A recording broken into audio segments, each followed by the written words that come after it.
Part 1. The Number. It's a Thursday. You were a mechanical engineer in Austin 2 years ago. You drove a 2014 Subaru with a check engine light that never turned off.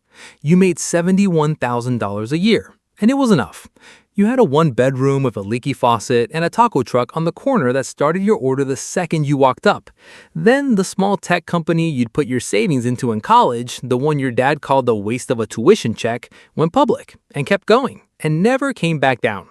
Your net worth is $1.5 trillion, more than the GDP of Spain, more than every airline on the planet combined.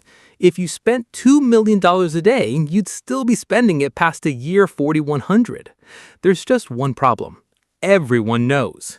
Your name isn't just trending, it's a category now. Not famous like a musician or an actor, something newer than that.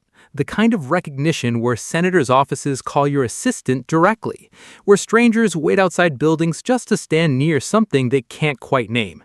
You need security, not one guy. A rotating team, 16 of them, ex-Secret Service, armed, the kind of detail built for a head of state, not an engineer from Austin.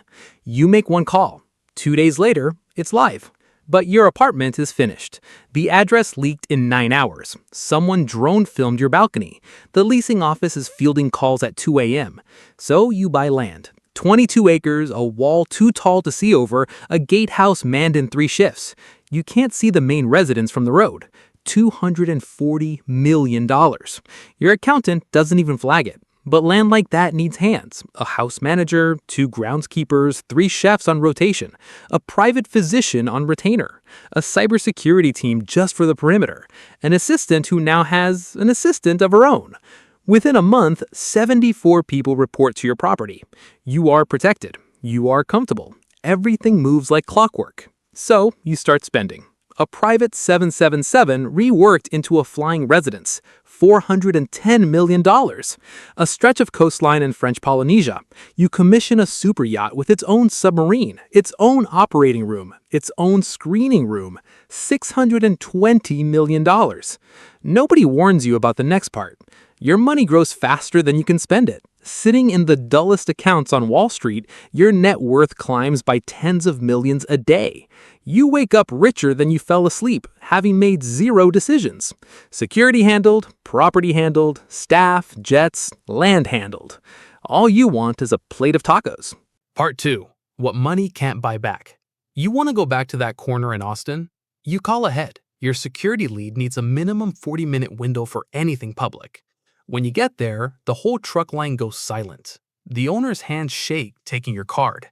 A guy 2 cars back is filming you through his windshield. You get the tacos, they taste exactly the same. The folding chair feels different under you. The whole street feels different. Everyone's either staring or working very hard not to. You leave in 6 minutes. You never go back. You write a check, $900 million to a clean water initiative, the largest single gift ever recorded. It leads the news cycle for about a day and a half. Because against what you have, $900 million is 11 days of interest. People do that math fast. Once they do, they don't want gratitude, they want more. There's always more to want. You could give until the number stopped climbing, and it still wouldn't stop. Because it never stops. So you quit writing the checks. Not because you stopped caring, because there's no amount that closes the gap. The friends are the harder math. They don't vanish, they stay, just differently. Your old roommate Dev flies out for the weekend. He was the guy who'd fight you for an hour over a football call, over whose turn it was to buy groceries. That friction was the whole friendship. He shows up and praises the house, praises the driveway, praises a wine he clearly knows nothing about. He agrees with you for 3 straight days, laughs before the joke lands. On the last night, you say something you know is wrong on purpose, just to test it. He nods along. You watch him load his bag into the car from the guest room window. Same face, every rough edge sanded off. The others stop calling on their own schedule, some all at once, some one text at a time. The few who stick around talk differently now, slower, careful, like they're proofreading themselves mid-sentence. You get it, you'd probably do the same thing. Understanding it doesn't make the quiet any softer. Part 3. The World Outside. The lawsuits start at month 5. A former coworker says you promised him equity in something over drinks you don't remember having. A man in Ohio insists you shook his hand on a deal at a conference you weren't at. A shell company you've never heard of claims you stole a trading concept from a patent filed in 2019. Most of it doesn't hold together. Your legal team says meritless so often it stops sounding like a word. But every filing costs 6 figures to make this appear. Every filing gets your name in a headline. Every one drags in depositions, motions, statements. Your lead attorney lays it out cold. Fighting costs more than settling, even the ones you'd win outright. So you settle some, and every settlement invites 5 more filings behind it. Your legal spend crosses $40 million a year. There's a whole floor of a firm that exists only for your name. Weekly reports land on your desk, page after page of people ready to swear to something false for a sliver of what you have. You read them the way you used to check a stress calculation, carefully, without much feeling left over. Her name's Priya. She restores furniture for a living, drives a 2011 pickup with primer spots on a door, argues about everything, and doesn't bring up your net worth once across 3 dinners. You meet at a fundraiser you almost skipped. You talk for 2 hours about nothing that touches your balance sheet. It's a feeling you haven't had in months, being in a room where nobody's doing math behind their eyes. You see her again and again. By week 5, something real is building. Then the small thing starts surfacing. She references your driver's name, a conversation you never had with her. She knows your coffee order at a shop you've mentioned once.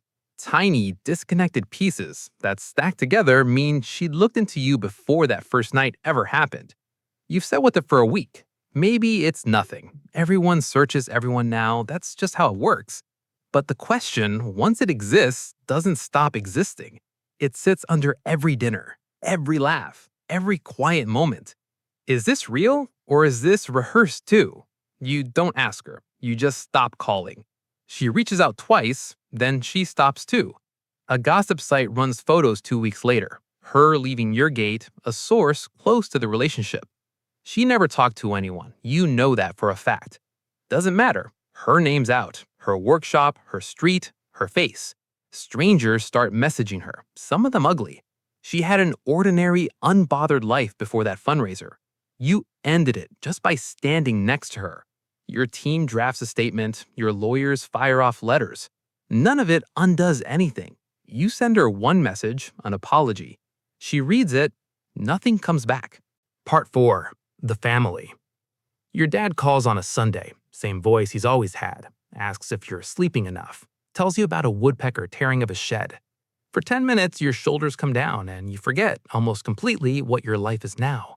Then he brings up your sister. He'd never push you to call, that's not him, but her clinic's behind on rent, her car's making a sound she can't afford to look at. And you have more money than most nations. You wire her $4 million that afternoon. No callback, no text. 3 months later, at a holiday dinner you flew the whole family in for, she sits at the far end of the table talking to uncles, to cousins, to anyone who isn't you. You try to catch her eye twice. She studies her plate both times. She's gone before the pie comes out. No goodbye. Your dad calls again the next week, different tone this time. Says your sister told a cousin the money split the family, that things changed the day it landed. He's not choosing sides, he just doesn't know what else to say. He's got a security detail he never asked for, one kid who won't speak to the other, and a family that used to fit around a card table and now needs a jet and a catering crew to be in one room. You tell him you'll call her. You don't. What would you even open with? You can't unsend a wire. You can't show up at her door with 2 men in suits parked outside. The gap between your 2 lives isn't something a phone call closes. So you stop trying, and the quiet settles in. Not all at once, just over time, with nothing arriving to fill it. Part 5. 3 in the morning. Your security director calls an emergency meeting on a Tuesday. Someone on staff has been feeding your schedule to a tabloid. Nothing dangerous, travel windows, a few interior shots, but steady, paid, ongoing. They trace it back through EXIF data on a leaked photo. The angle only matches 1 hallway window. 3 people had that access. 40 hours later, they're down to 1. Her name is Carol. She's worked the property since week 2. Wednesday morning, someone walks her to the gate. She's carrying 1 tote bag. She doesn't look back at the house. The car pulls off, the gate shuts. You watch from an upstairs window until it's gone. There's someone new in her spot by Friday. You kick the yacht out for a week off the Amalfi Coast. The water looks unreal, almost rendered. Your chef spent a decade in kitchens with stars over the door. The table is set for one person. You sail home. You don't sleep well. At 3 in the morning, you get up and walk the grounds. The house is dead silent. Something mechanical hums somewhere far off. A camera at the end of the hall tracks you as you move. You stop, it stops. You shift left, it follows. You step outside. The grass is soaked. Cold comes straight up through your socks. You walk to the center of the lawn and just stand there. The sky hasn't changed, and that's what gets you. It's the same exact sky you used to look at off the fire escape of your old building in Austin, back when rent was 2 weeks late and it didn't matter because it was summer and the stars were out anyway. Same distance, same silence, same total indifference to whatever's happening underneath it. You stay out there until the cold gets into your bones, then you go back in. You fly home from 10 days in Singapore. Your assistant's waiting on the tarmac, asks how the trip went. Incredible, you say. Through the gate, past the guardhouse, past the pool you've used once, past a tennis court with the net still in its original plastic, down the hallway where the cameras swing to follow you, past the cellar stocked with bottles worth more than most people's rent, into an office where 9 screens are running your holdings, your calendar, your companies, and a ticker that says your name twice before you've even sat down. You sit down anyway. Outside, the night shift is clocking in as a day shift clocks out. Someone's cutting the lawn in long, even rows under the floodlights. 74 people work on this property. You're the only one who lives there.